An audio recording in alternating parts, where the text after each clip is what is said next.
If healthy and homemade is what you're looking for, then follow this Manchow Soup recipe for a quick one-pot dinner. Start by boiling your boned chicken pieces to get the best broth. Once it starts boiling, remove the gunk, add garlic cloves and peppercorn. Start chopping your veggies, which includes carrot, cabbage, and capsicum. Make sure you finely chop everything. Remove the chicken from the broth once it's fully done and drop the chopped veggies into the broth. Cook it on medium flame until veggies release the flavor.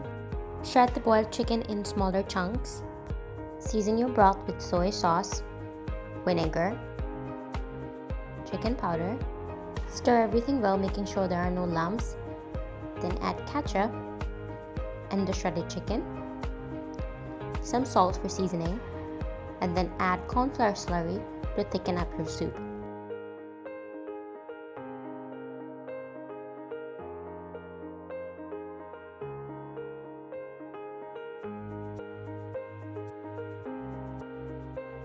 Enjoy while it's hot. Add some crispy fried noodles on top to complete the dish. Hope you enjoy the recipe. Follow for more.